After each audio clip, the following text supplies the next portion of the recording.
Good morning, everyone. Hello. Thank you so much for coming out and joining us this morning. I'm Karen Tucker, CEO of the Churchill Club, and our program this morning is called Disrupt or Be Disrupted. We have an exciting discussion in store with a dream team of disruptors, starting with David Barrett of Expensify, Nate Blecharczyk, of Airbnb, and Migicovsky of Pebble. Greg Duffy is on his way and will pop up on the stage when he arrives. They will be led in conversation by James McQuivey of Forrester Research. Thank you all very much for being here. And I would also like to extend a big thank you to our research partner, Forrester. Certainly you, James, but also Phil LeClaire and Cassandra Zobel for your invaluable assistance in developing this program. A brief introduction to Churchill Club for the new guests in the audience. We have been, since 1985, convening Silicon Valley-style conversations where like minds can connect with each other and with ideas. And ideas are going to fall into the umbrella of Churchill's mission, which drives us every day, and that is to encourage innovation, economic growth, and societal benefit.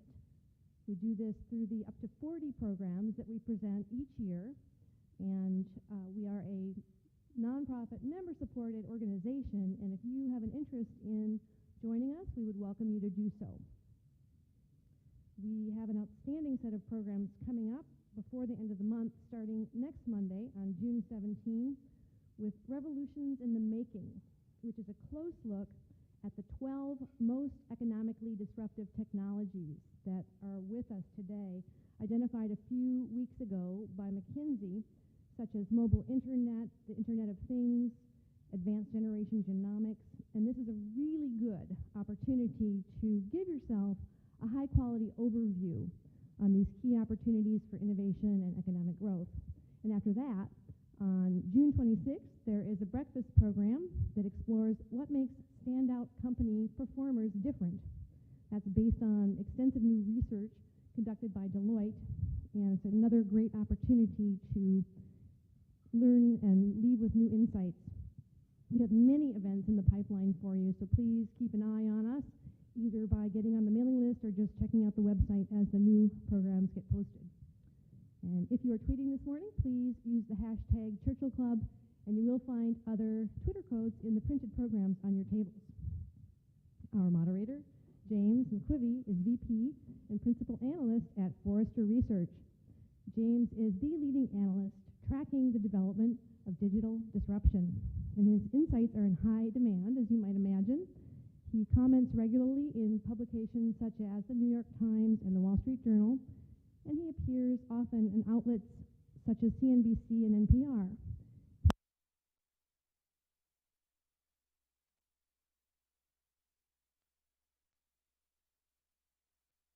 Contribution toward better understanding and taking positive advantage of the myriad radical transformations occurring around us now and into the future. We look forward to the conversation that James will lead for us this morning. Please give your warmest Churchill Club welcome to James McQuivey. Thank you.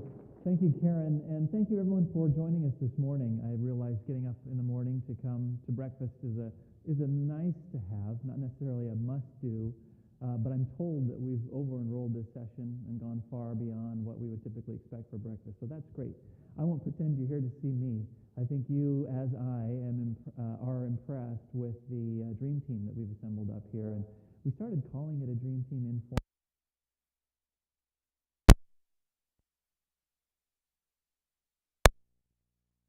So I'm very excited to introduce them in just a minute. First of all, just set a context. I've been doing my research on digital disruption at Forrester for a couple of years now. It got to a point where we realized that this wasn't just something that was happening only in Silicon Valley, although here we are. It wasn't only happening with startups, although the list of people we have on the stage today definitely represents that. It was happening in every industry that I would peek into, industries I know nothing about. I actually spent some time with the CTO of one of the world's largest cement manufacturers. he called and said, I wanted to meet. And I thought, what in the world? Is he going to talk about embedding digital sensors in cement? That would be cool. I expected that. But no, he said, what digital is doing for us is that now we have these off-the-shelf technologies. We have these already created networks that we can exploit to track our supply chain. You know, they source materials from 90 countries around the world. And then it has to be then redelivered to 140 countries where they distribute their products. And that whole supply chain management used to be an incredibly expensive thing to stay on top of, and they would have tens of millions of dollars of waste every year and fraud and slippage in the inventory management.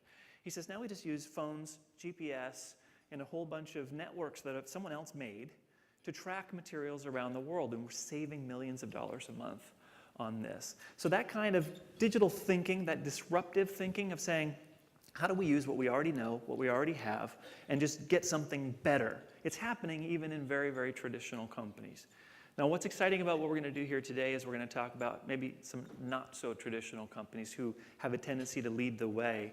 And the individuals that we have on the panel will certainly be examples themselves of how to think like that. Some of the calls that we've had to prep for this, they've just surprised me with, I won't give away the punchlines, but as they talk about the things that they're doing on a regular basis in their businesses that are very disruptive in the patterns that they're applying, but the outcomes are just wonderful for their customers. And so from the customer's perspective, disruption is a wonderful thing. It's a blessing.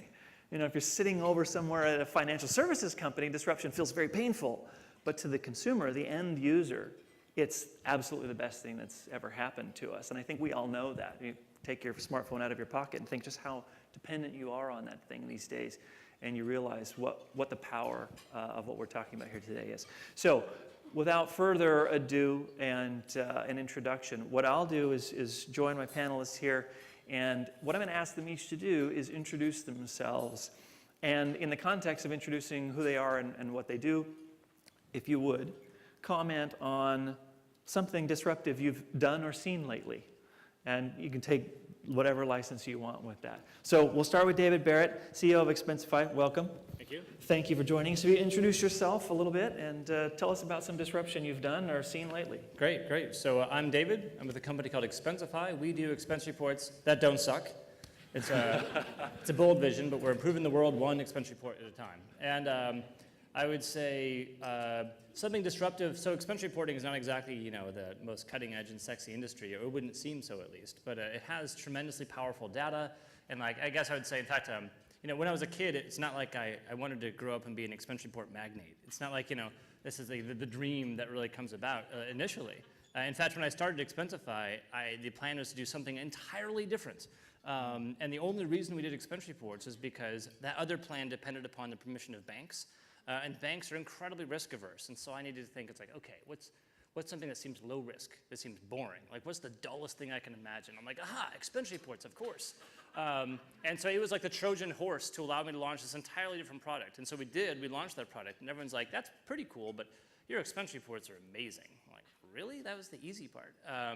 But now that we're here, we realize that actually expense reporting is an incredibly powerful industry because we know everything about our users, we know, down to like how much they prefer Thai food over sandwiches. We know where they like to get their Thai food. We know where they're going to be before they get there. And we know everything about it. And we know it's super mobile.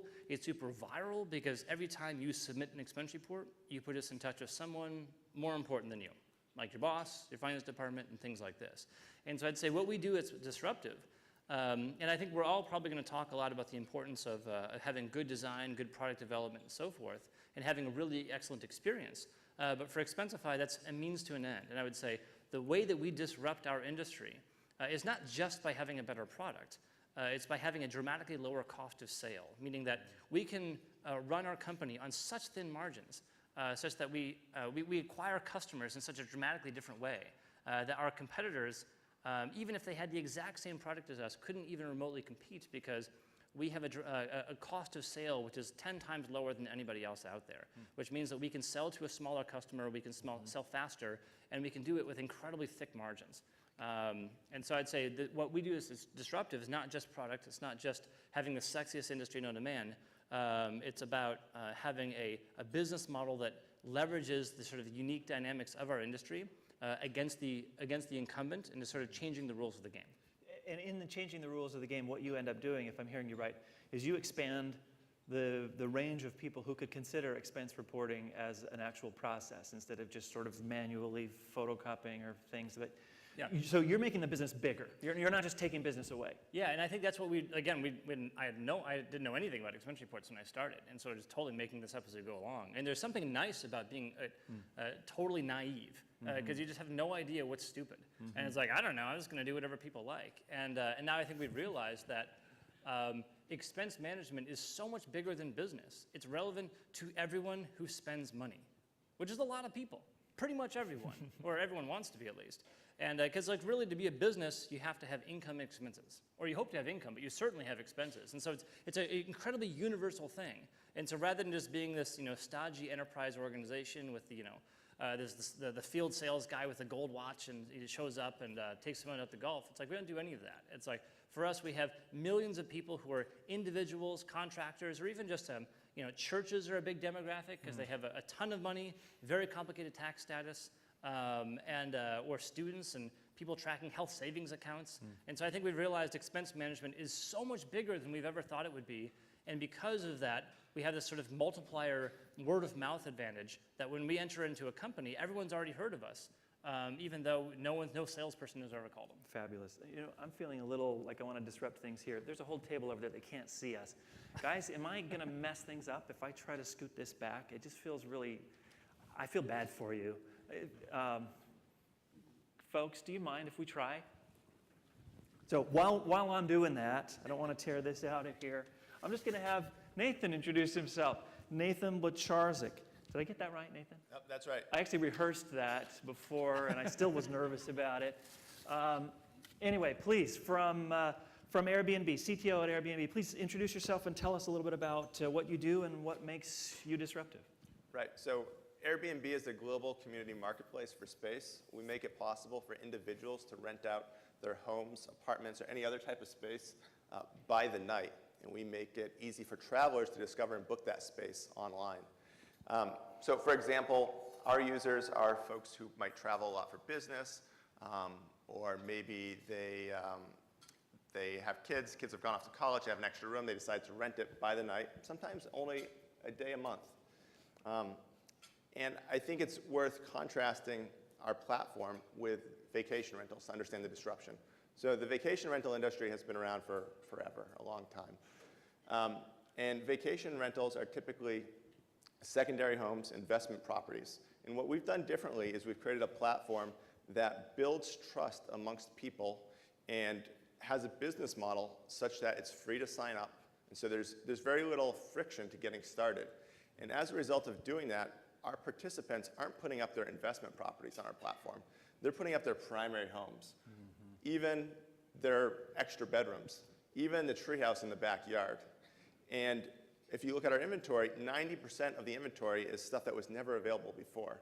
And what that means is our product is fundamentally different than any other product that was available previously. And today we have over 400,000 properties available all around the world that have basically just sprung up organically by creating this platform.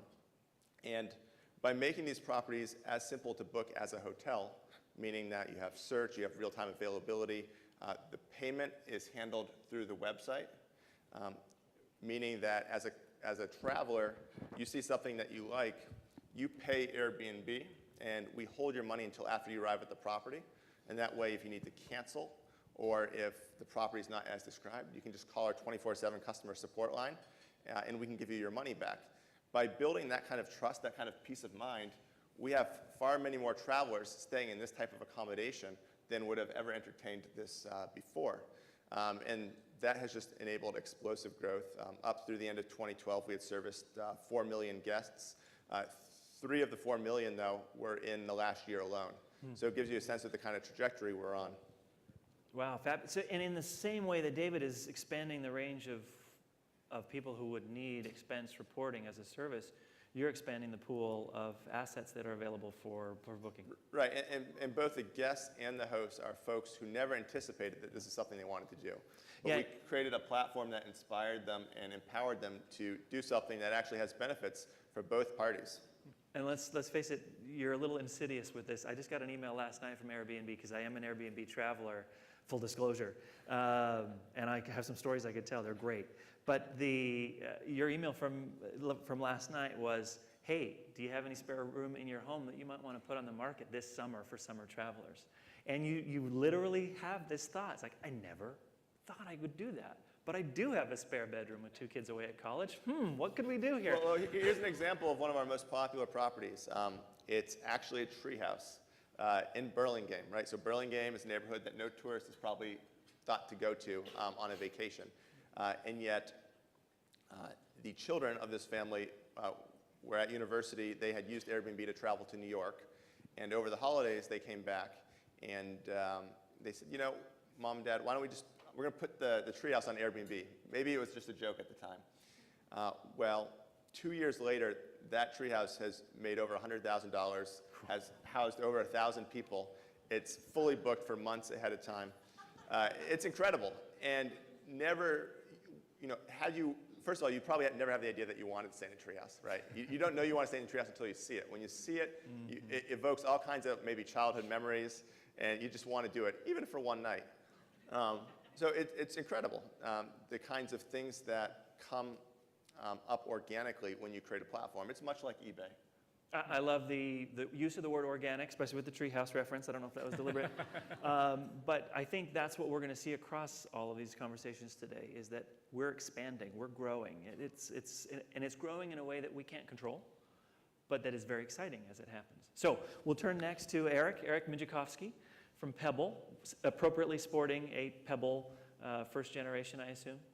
Yep. Well, actually, this is I think we're on to our 3rd generation. So my name is Eric. I'm the founder of Pebble. We're a company that makes a smartwatch. Our watch talks to your smartphone by Bluetooth and brings you email, text messages, calls, emails, Facebook, all that kind of stuff onto your wrist. But the real power of Pebble is the ability to run apps on your wrist. So there are many developers that are now creating different apps that can run on your wrist. But I didn't really start out to build this product. I started out to build a device that would help me see what was happening on my cell phone while I was bicycling. About 5 years ago, I was living in Holland, where over something like 90% of the people bicycle every single day to and from work or to commute. And I had a brand new phone, and I didn't have the skill set that the Dutch people are born innately with to text while bicycling. So I wanted to see, I felt my phone vibrating in my pocket, and I wanted to see what was happening. So I first came up with a little idea for a bike computer, but then that evolved into a watch that would connect to your phone. That was the original idea about 5 years ago. It's definitely evolved over that period of time. But I think the thing that has stayed constant is the ability to bring some of the data that's sitting locked inside your phone in your pocket out into your everyday life. In our case right now, it's onto the wrist. I think, actually we have our company has some similarities with Airbnb and Expensify in some way, and I think that's the way that we've captured the interest of the crowd. So up until April 2012, we were a typical hardware company, a hardware startup. Meaning we hadn't really succeeded much at all. It's incredibly difficult to work on hardware. There's a lot of extra costs. The timelines are several times longer than software companies. The iteration process is a bit more expensive. But we were fighting our way through. We had already produced, I think, 3 versions of our product by the time we got to last year. We had gone through an incubator here in the Bay Area called Y Combinator. But we still hadn't clicked. We hadn't figured out product market fit. We hadn't captured the attention that people would need to find out about Pebble. So in April, we decided to launch Pebble, which was our new product at the time, on a website called Kickstarter. Kickstarter is a project-based crowdfunding site where project creators all around the world can post what they're working on and explain it to the world, and usually ask for donations in return for rewards. So in our case, we offered up Pebble, the future watch, as a reward for backing our project on Kickstarter. Over the course of 30 days, we had over 68,000 people supporting our project on Kickstarter, financially supporting it. So that was what launched really our company from being a company that made watches in our garage to making tens of thousands of watches that we've shipped worldwide. So being able to explain our product and explain how people can use it in a really short and sweet way using video and a pretty simple web page was really what helped us elevate above the noise of creating a new hardware product to creating, I think, a platform that other people are using all around the world. So yeah, that's what I've been working on for the last few years. So you're playing perfectly into my hands here, thank you. Because one of the things that I talk about in digital disruption is the economics of disruption are different. In old disruption, and by old we're probably talking 5 years ago, the disruption that Clay Christensen identified and described at Harvard Business School, it's all still true, and the man is a genius. So by saying disruption itself has been disrupted, I'm not at all talking about the past pejoratively, but what's happened is that old disruption took a lot of money and a lot of time. And most of the case studies that Christensen has identified in his works over the years took decades, and in some cases billions of dollars for those transitions to occur. As a result, they were rare. What we're looking at now, and we're just hearing in 3 very different industries, people who just have an idea, start to move toward the idea, have to organically let it grow, but can tap into networks of people who have property, people who have expenses they need to record, people who are actively looking for projects to support. I mean, we're tapping into these networks of possibility that essentially reduce the cost of getting an idea out there, testing it, refining it, iterating it, and then delivering it. I mean, from A to Z, every single step is cheaper and shorter than it used to be, and making a better outcome than old disruption used to. And so that's what's exciting. So one of the things that we've talked about as a panel is making sure that, although hearing founders' stories is really cool. I love it. In fact, I could listen to these guys talk all day about what they've done. But I've asked them, and they've agreed, and they're excited to talk about, okay, what do we generalize from what we've learned? How could you apply this? And one of the things I want to start with is something that I heard, well, from all of you, but certainly from Eric and here from David, was the idea that you did not intend to build this business. That seems to be a really common refrain. And I'd love for you to, in the digital disrupted space, I'd love for you to reflect on that and talk about what that might mean to someone in the room, about how do you position yourself to passionately pursue something and then look for digital opportunities to go in a completely different direction. Take your pick, jump in. I'll start. And so I would say I don't know if this is quite the answer that you're looking for, but I would say the biggest secret is not telling anyone. Because I'd say, I think the biggest challenge, so my last company is a company called Red Swoosh. We were acquired by Akamai. Day after acquisition, decided it's like, I want to do something new. And so then basically, in addition to my full-time job, started a second full-time job, which is basically my startup. And so I worked for about 2 years. No, I worked for a year, basically, before I told anything that I was doing. Like, my wife knew, but I didn't tell anybody I was working with, any of my best friends, my family, or anything. And I think that's because when you're getting started, especially the first year on something new, it's just endless failure. It's just so depressing, because it's like you're starting something new. It's like, I got this idea. It's going to be awesome. And you look into it like, actually, that's completely stupid. And that you do that about 1,000 times. And in this particular case, I'm talking with banks. I'm trying to get permission. I'm just getting shot down one after another. And so demoralizing, just so horrible. And it's bad enough to sort of suffer that humiliation in private. But if you're always telling us, like, guys, I got this great idea. And like, then the next week, it's like, forget all that. That was dumb. You were totally right. That was a stupid idea. But this new idea is great. And do that 100 times. It was like, I just couldn't stomach it. And so I think for me at least, I'd say the key was starting in private to iterate on something and to not really have any bias about where you're going, but just or to have sort of less focus on a particular destination, much more about a process. And that for me, the process was I want to solve a problem that I've personally experienced, that I'd pay to have solved, something that can be sold directly to individuals, something that deals with money. I figured the best way to make money is to find some way to sell money. It works well for the banks, why not me? And so basically just churning on this idea and through these horrible ideas for a long time. And then eventually that's how we sort of started this prepaid debit card thing that created a problem that we couldn't launch that until with permission of the banks. From there we had a problem. It's like, well, we're like too scary. So expense reports is this Trojan horse, which is going to make us look safe to the banks. And then we launched, and then MasterCard shuts us down the day after launch, and we're like, fuck, now what are we gonna do? Well, I guess now it's like people seem to like this expense report concept, so let's figure out what that's all about. And then a series of these problems, and each time realizing you're climbing through this mountain, and like, you're hacking through this jungle, and then and it's like, oh my God, we're being attacked by lions and everything. It's just horrible. But then eventually you end up in this, vast plateau, and it's like, where am I? It's like, this place is beautiful. There's there's opportunity everywhere, and no one knows about this place. No one even believes it exists. And no one could have ever found it there had they started searching. Okay, and so I'm hearing two things in what you said. Not only they keep it to yourself in the early stages, but there came a point where you had to share it, and then you were exposed to new problems that you didn't identify. And it's persistence. There's nothing fundamentally revolutionary about persistence other than you were digitally equipped to do it. Well, and I think also keeping your costs very low. Okay. And I think that maybe that's, I love Innovator's Dilemma. I don't read a lot of pop psychology or pop business books, but that's one that I really like. And I think that you're right. The challenge before is that business was so expensive, and so you could only take one shot, because after that, like, you're just out of money and you're done. But in our case, it's like you can, it's not like a 6-shooter, it's like a machine gun. You can just keep shooting all day long in different ideas, because it's cheaper to build it and to try it than to sort of test it. It's like you don't have to do market research and things like this, though Forrester is wonderful.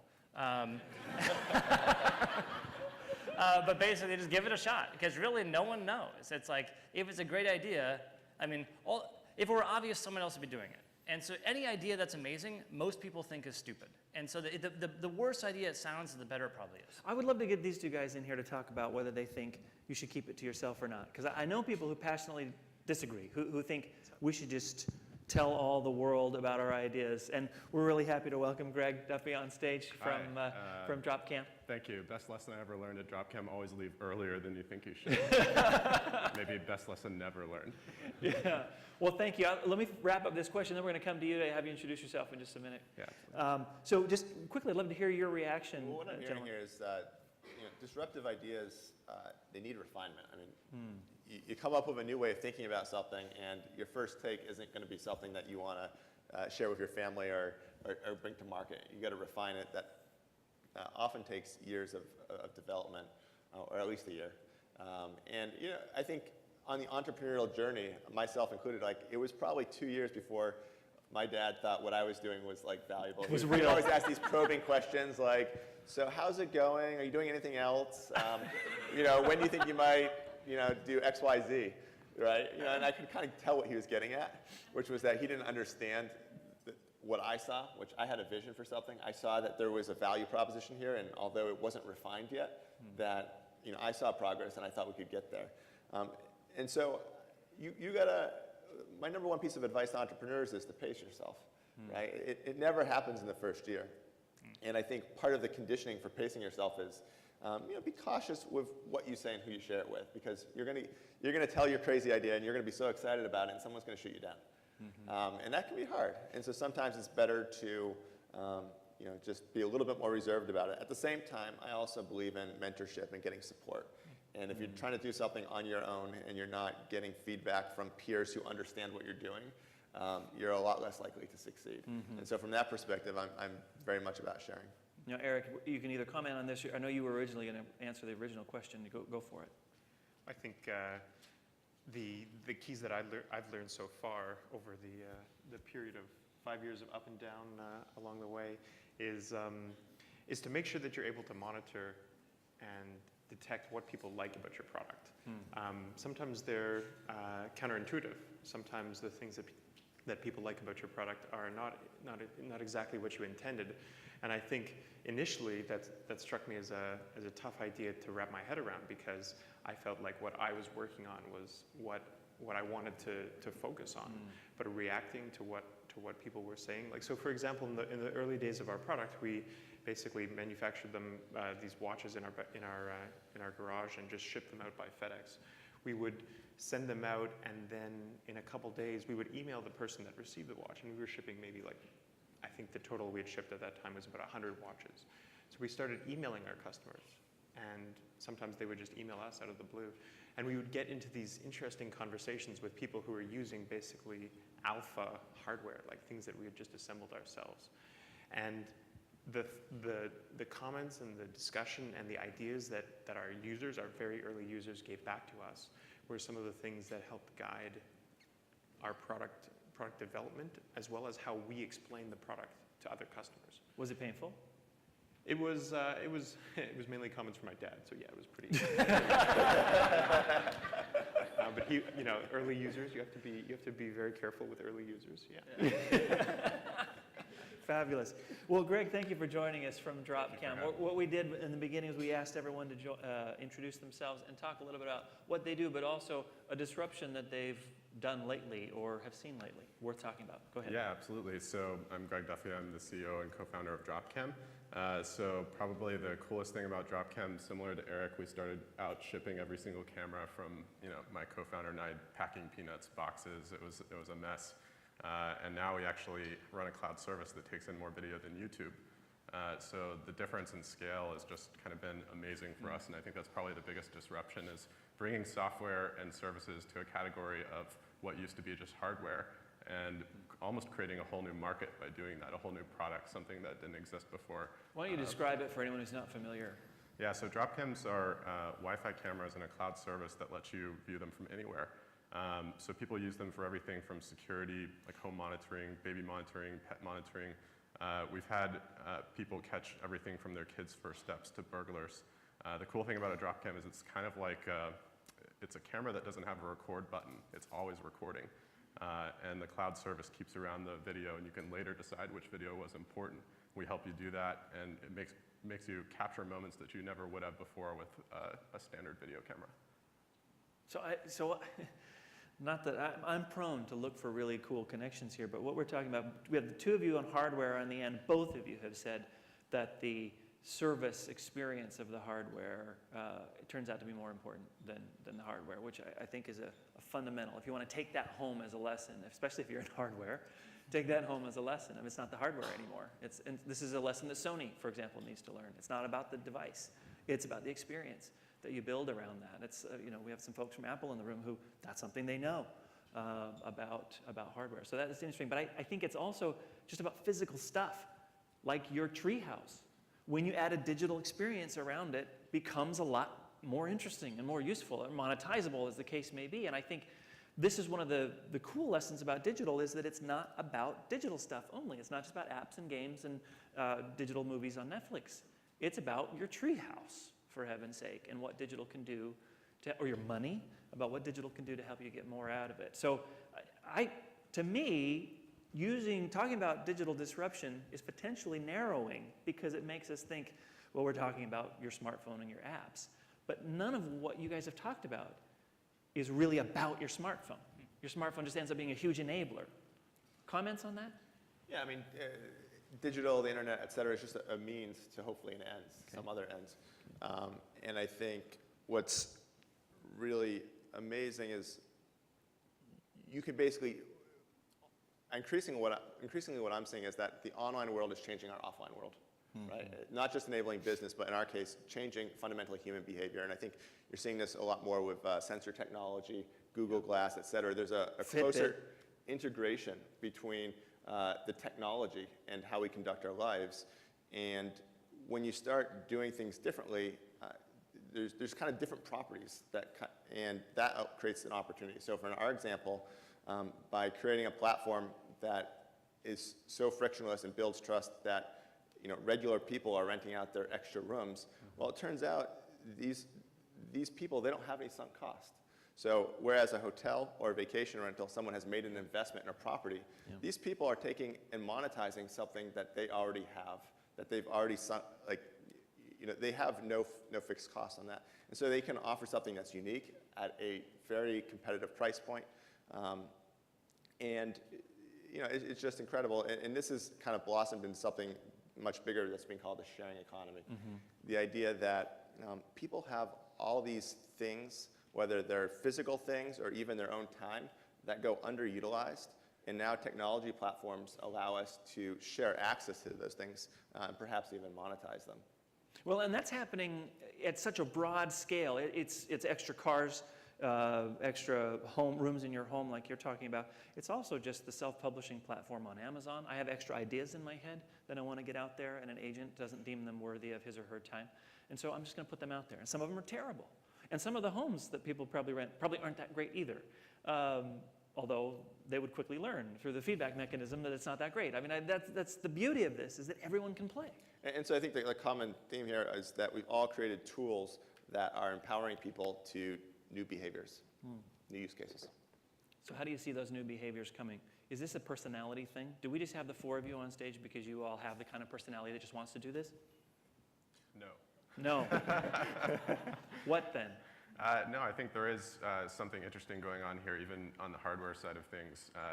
Maybe Eric had a similar experience, but when we first got started, we listed our product on Amazon without talking to anybody at Amazon by doing FBA, fulfillment by Amazon. So it's actually a way for you to get out in the marketplace and like prove out an idea. And probably Eric has an even better example in Kickstarter, being a way to get momentum behind an idea without having to go first and open up big retailer accounts.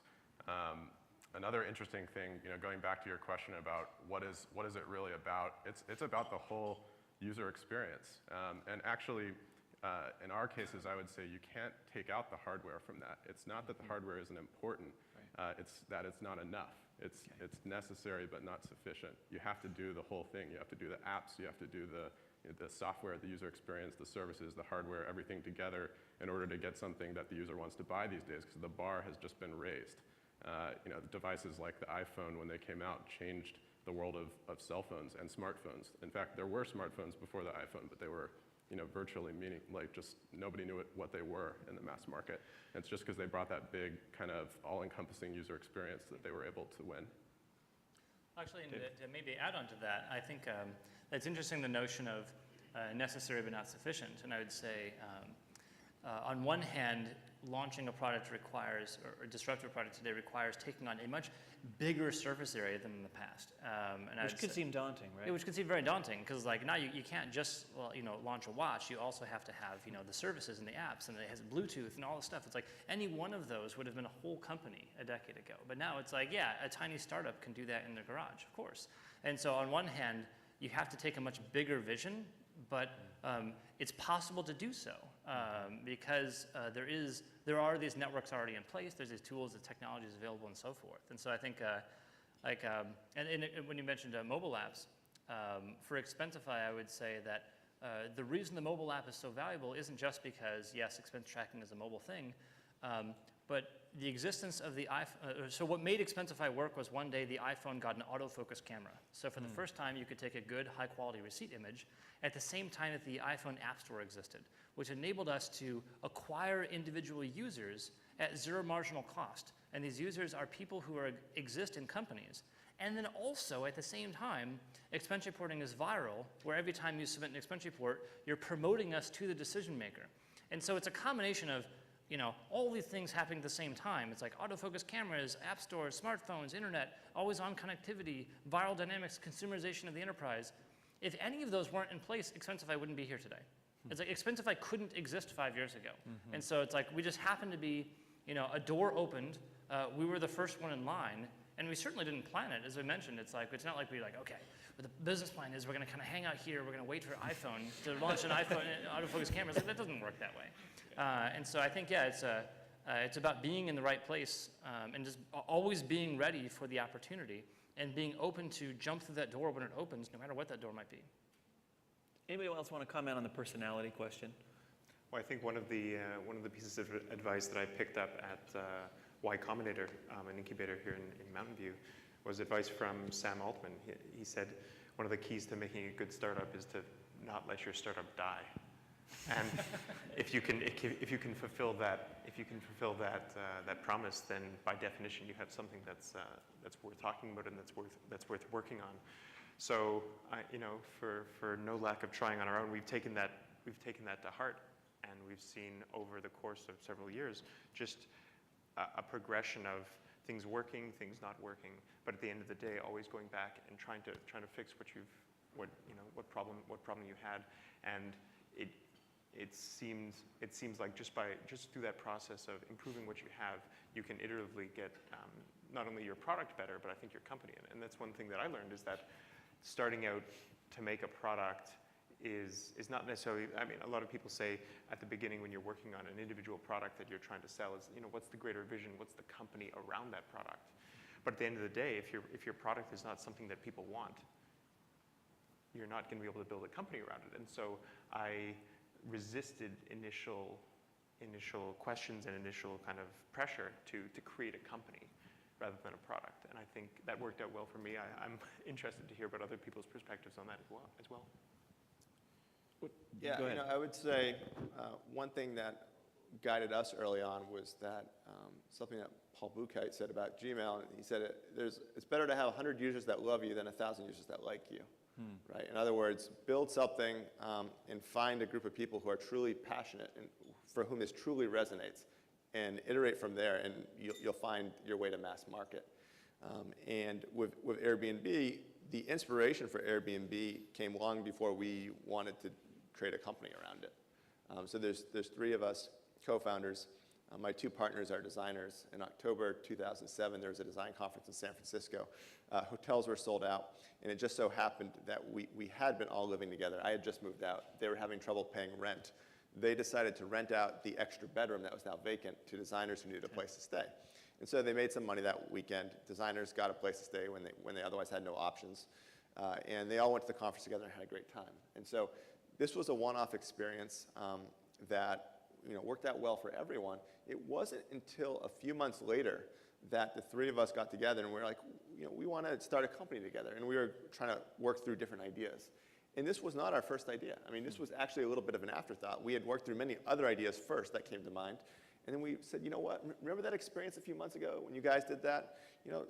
That sounded like it was a value proposition that worked for everyone. Why don't we make a website that facilitates this, that does this for other people, other situations? And so sometimes these disruptive models can be so unpolished, and they can go overlooked. And from that idea, we had to refine it a lot to get it to where it is today. I think one of the things I heard was you have to have the timing. The timing has to be right, which I think is true for us.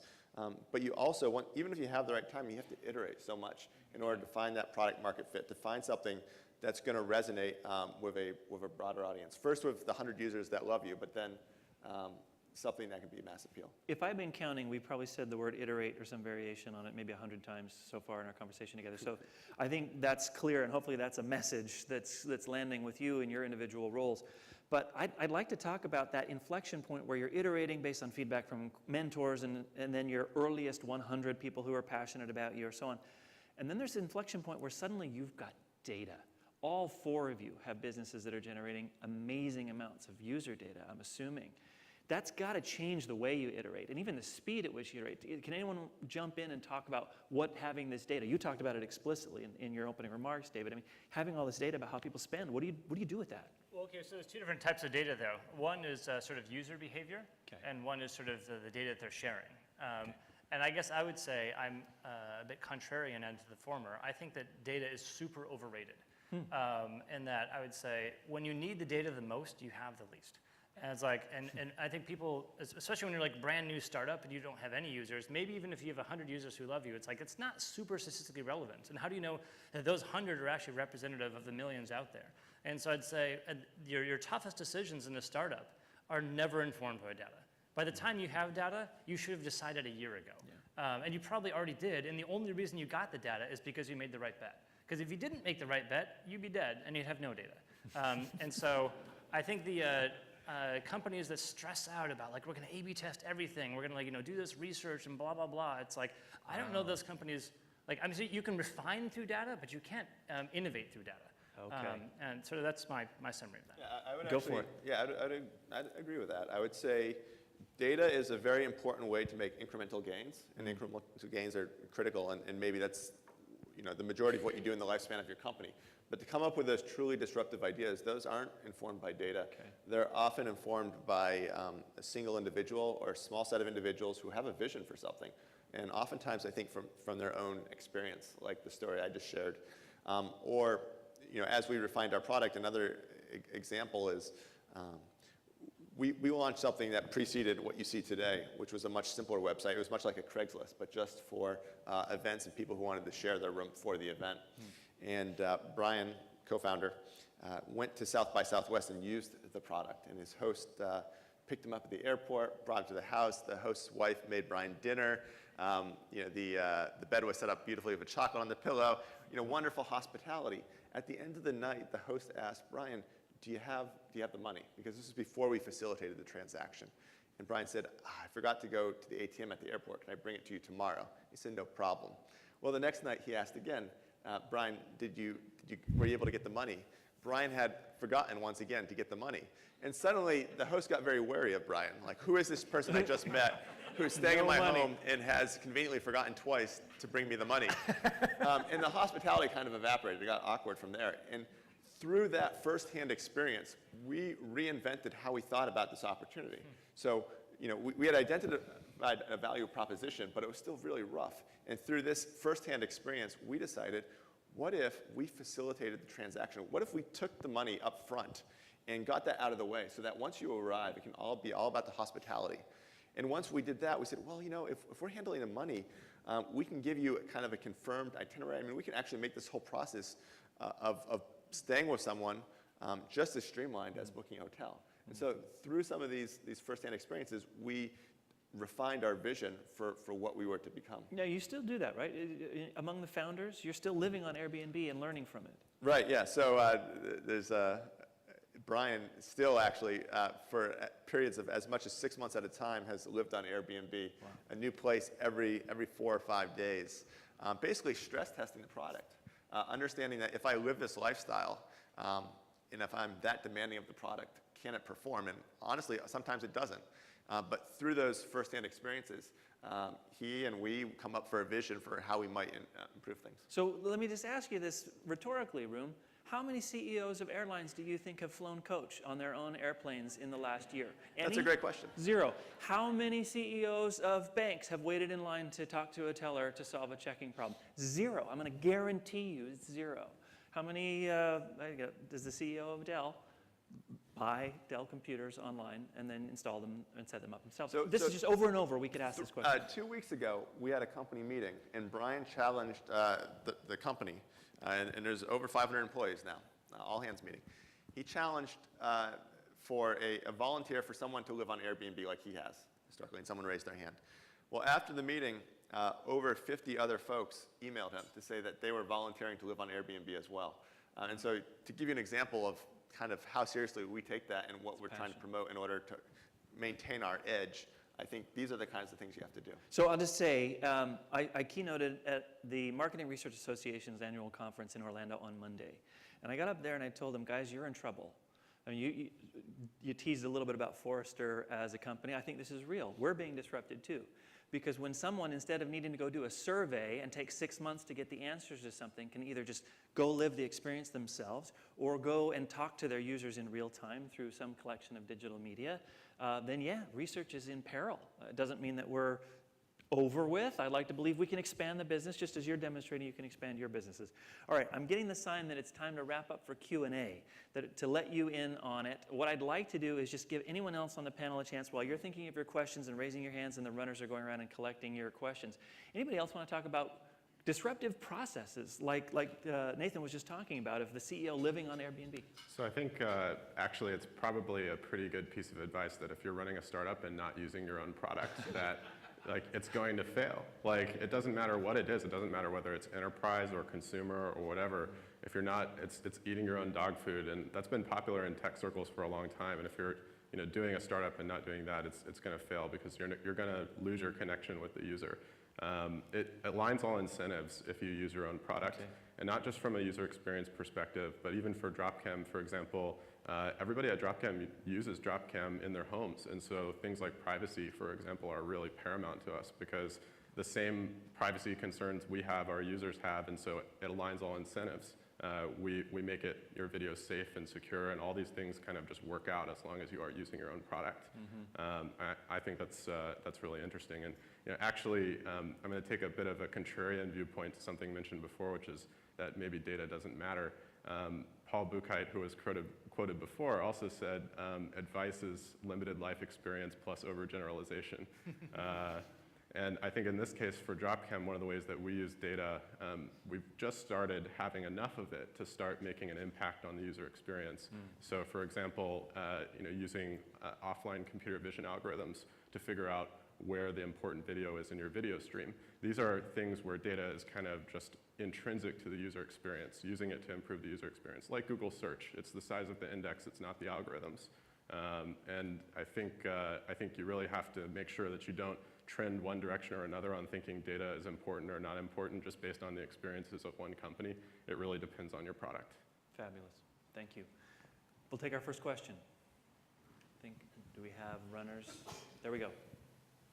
Good morning. Thanks for the comments. I have a question about, and it's really applicable to the whole Kickstarter disruption, and that is so many good ideas are destroyed in the minds of the owner because they believe that money is necessary for them to see this idea come out. And so with this crowdfunding and the challenges doing to the traditional fundraising, do you have any comments about disruptors who are looking to do something and how they go and find the money? Obviously, the Kickstarter, $10 million in 30 days, got a lot of people's attention, but is that something that we can address, how this new disruption in fundraising is really affecting a lot of startups and that type of thing? I think one thing that people were interested in during our Kickstarter campaign and continuing afterwards through the months after that was just about peering into the process of starting a company and starting a project and building a product. So one of the things that we took to heart after launching on Kickstarter was the idea of transparency and the idea of introducing people into the process. So while we were working on a project that had received funding and that had received the support of people all around the world, we took it as a sign that people were interested not just in the product that we were making, but also the process that went along with that. And so we worked with our Kickstarter backers, and we kept people informed, and I think that has paid off in the long term by allowing us to have built a bit of a community around the product rather than just the product itself. And I think that is sometimes not as easy for companies that are working in siloed environments when you raise money from potentially an institutional investor and just have your heads down focused on creating a product to sell, rather than actually creating a community and potentially a base to launch other projects and products as well.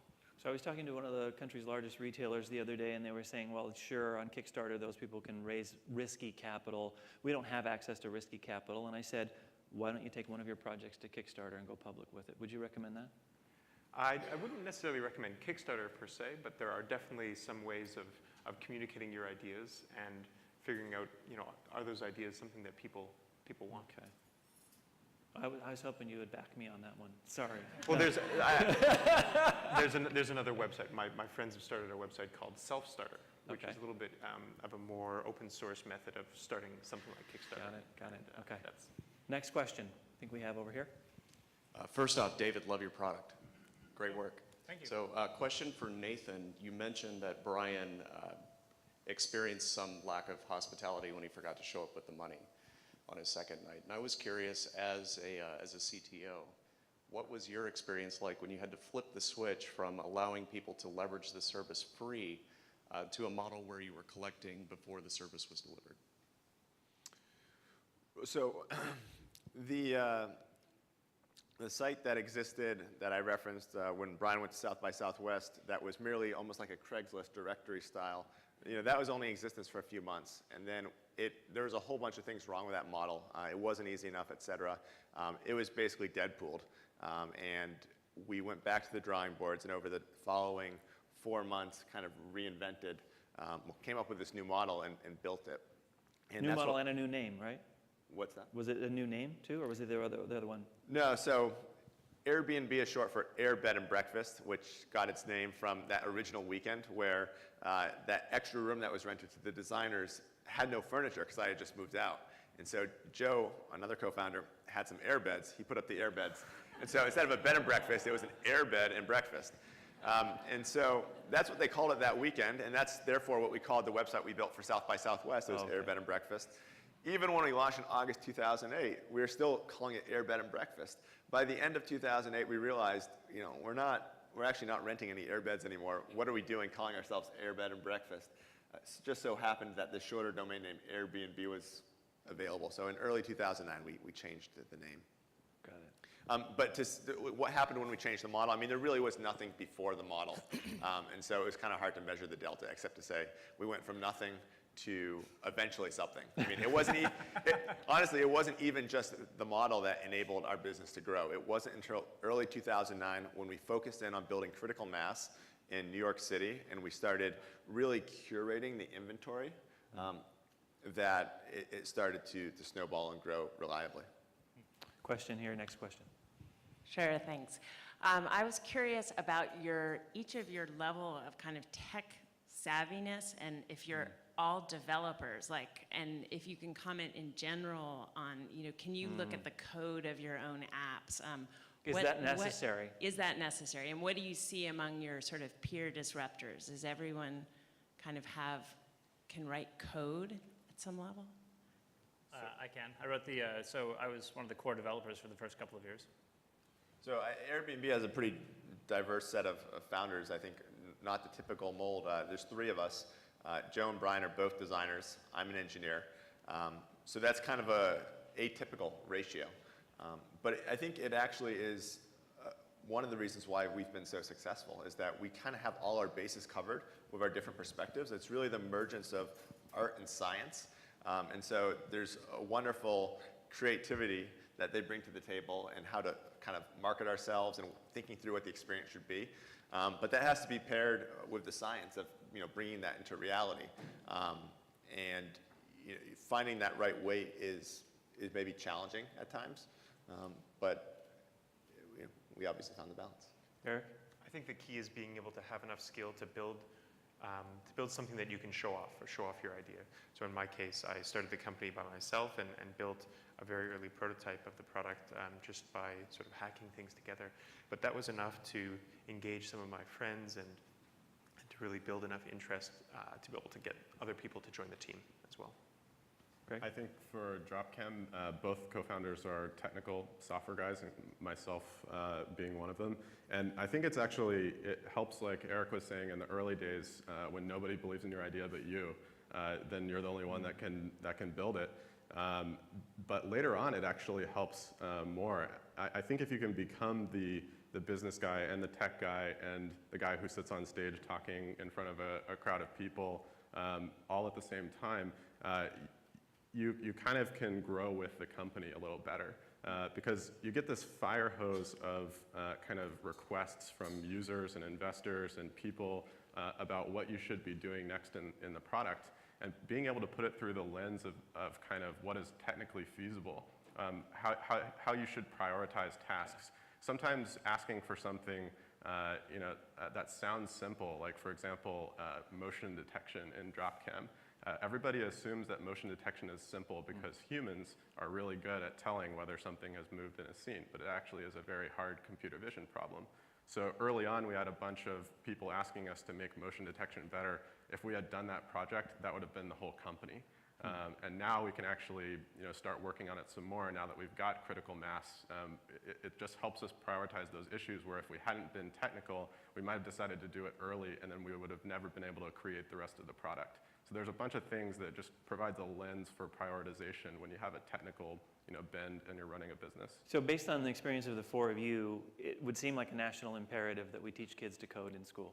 Well, actually, I would say it's not about teaching kids to code. Okay. I would say it's about broader, getting people to think around automation. Because I'd say, I mean, at one point, typing was like a specialty, then email, then like Excel. And like these are things that's like, well, obviously you can do that. But today's high-tech skills are tomorrow's just remedial courses. And I think that there's like this general trend. And, but I think the key isn't so much, it's like you don't need to know like C or Java or whatever. Because I think programming is really just about problem solving. It's about having a way to describe a clear goal, to understand incremental steps to get to that goal, and to communicate that goal to other people. And I think it's about, and more importantly, it's about communicating it to a computer. Because really, like, whenever something goes wrong, we like to joke, it's like, oh, it works exactly as coded. Which means it's like, of course, it does exactly what you told it to. It's just it obeys your every whim, as flawed as your whims are.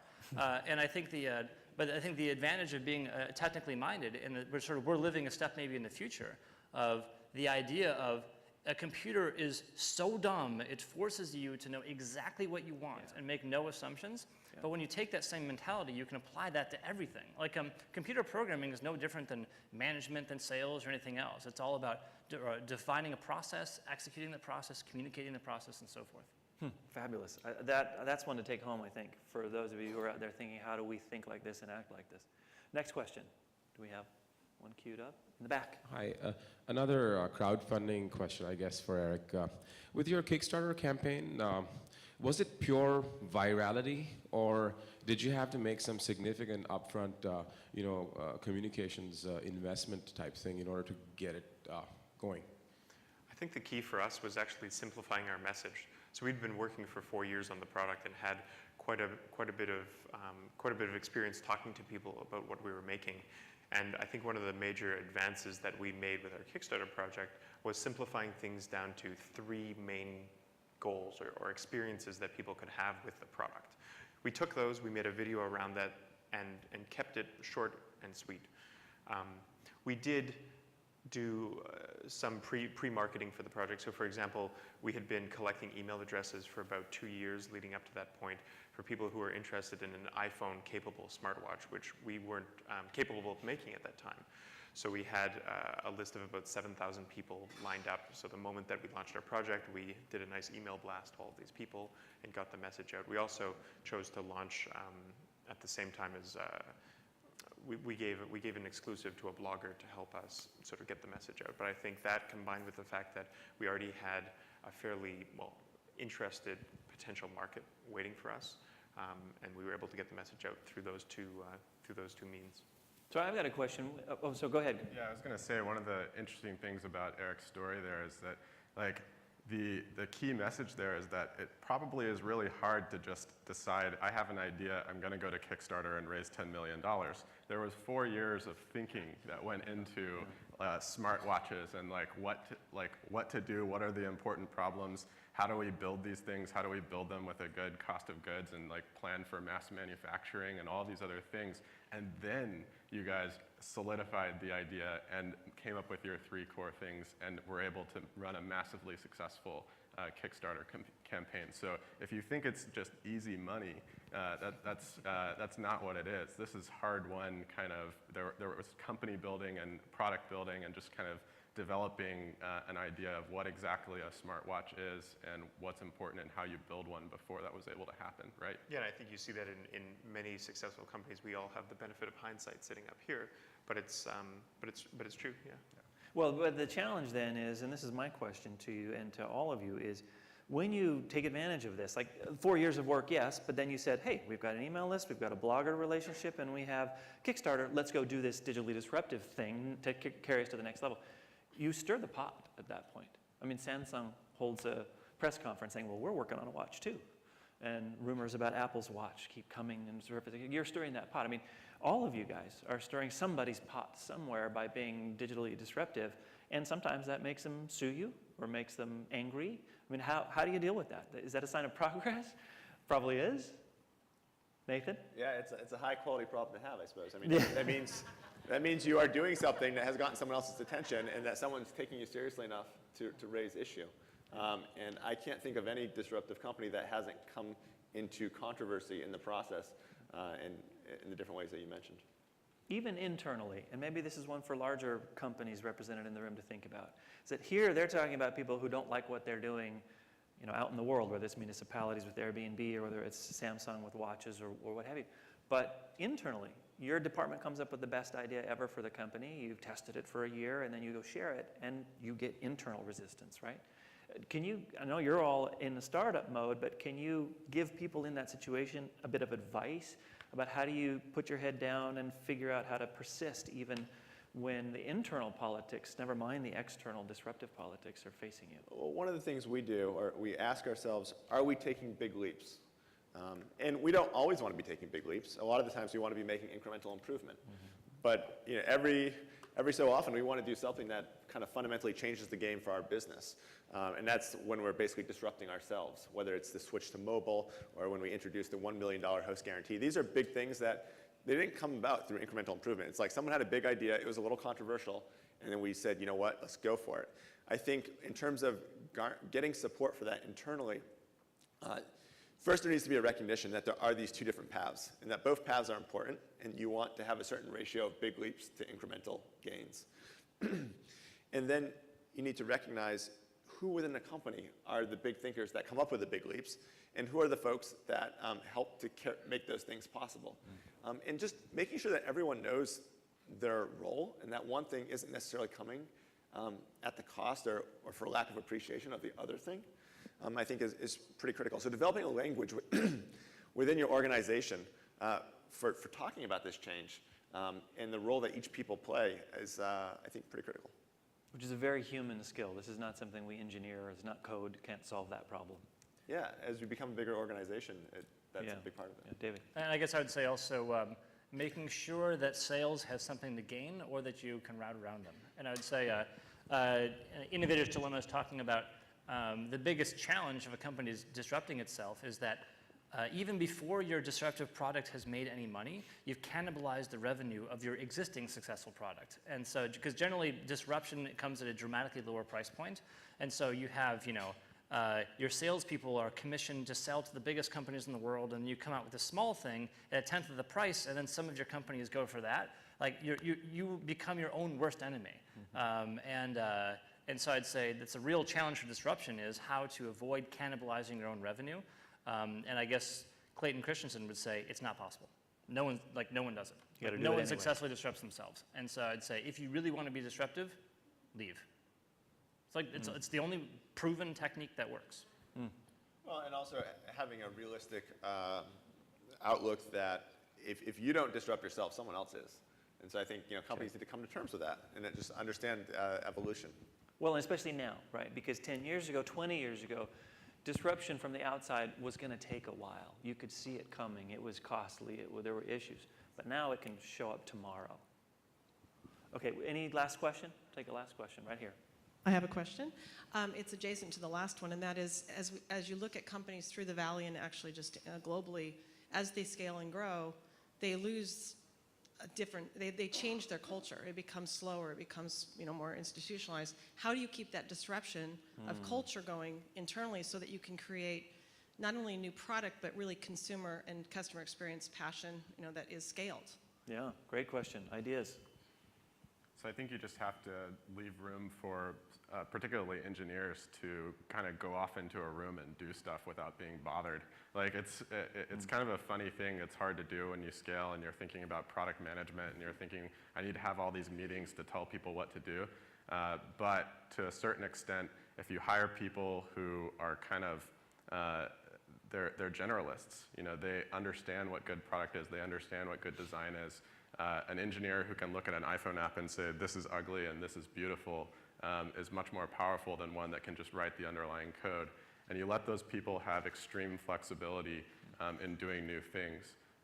It's kind of like an engine. You want to have a good fuel-air mixture to keep it running. And the fuel is kind of the core business. The air is kind of the ability to go off into a room and do a skunkworks project and come out and say, look at this cool thing. Are we going to now roll this into the product and make it awesome?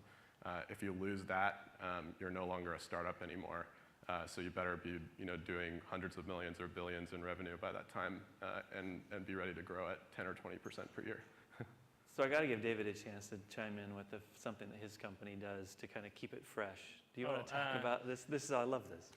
So you're talking about our option. I am. So every year we take our whole company overseas for a month.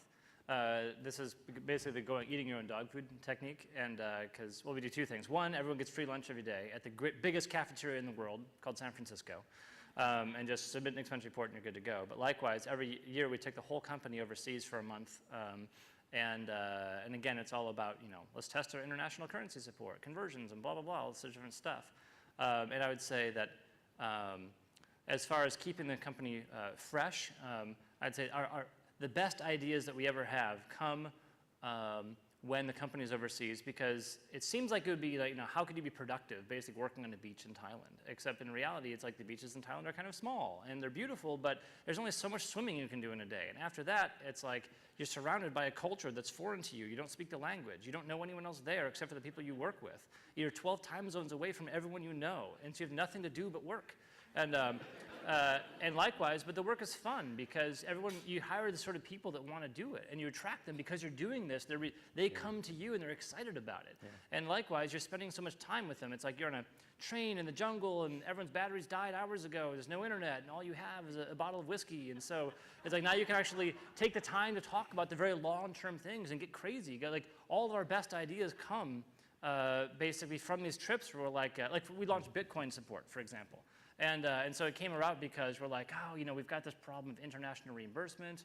What should we do? And someone's like, we should launch Bitcoin. We're like, yeah, actually, maybe we should launch Bitcoin. That could work. And so I think that it's about, I don't know if you can refresh a culture. I think it's something that you have to be vigilant on every single day. And I think that it's about, like everyone talks about, a really great person can be 10 or 100 times more effective than an average person. But then they just go hire 10 or 100 times more average people.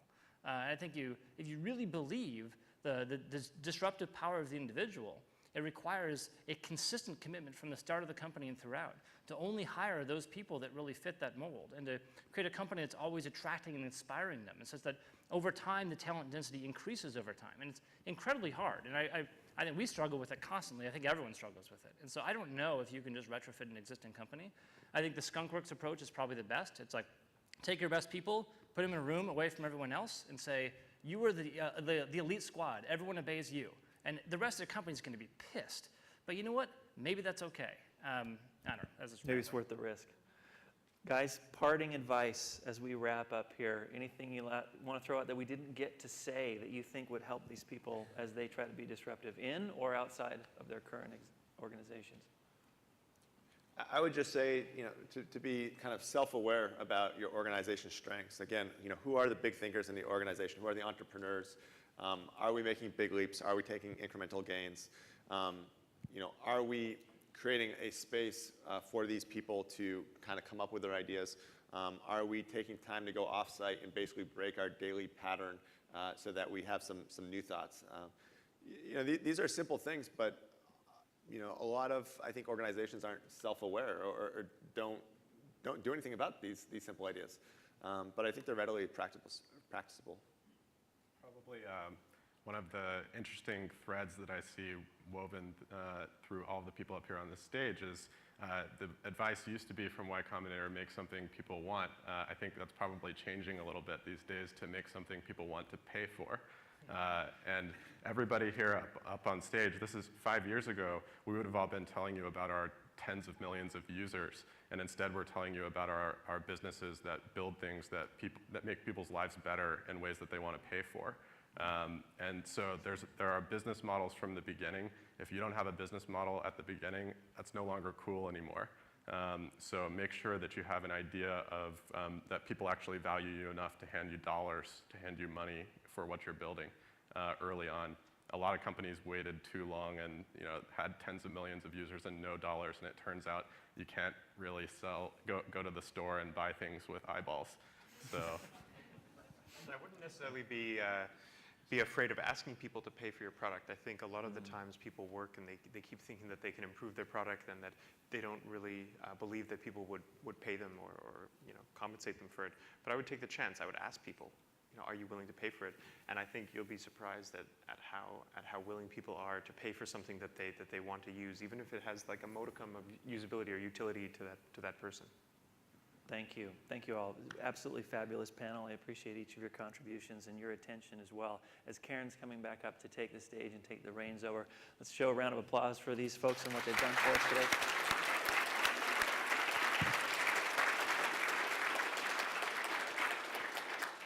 This has been an amazing conversation, a real gift. Thank you all so much for sharing your perspectives so freely with us. And James, for your masterful guidance of the conversation. As a small token of our appreciation, we have for you the Churchill Club Speaker T-shirt. All right. I'll take that. Thank you. Please wear that in very good health. Thanks again to our research partner, Forrester. Copies of James' book are available as a courtesy for purchase outside this room, if you like, on your way home, and maybe James will stick around for a short while to personalize your copy. A video of this program will be available on the Churchill Club YouTube channel within a day or two, and you have been a wonderful audience. Thank you so much for coming. Have a wonderful day, and see you next time. Thank you.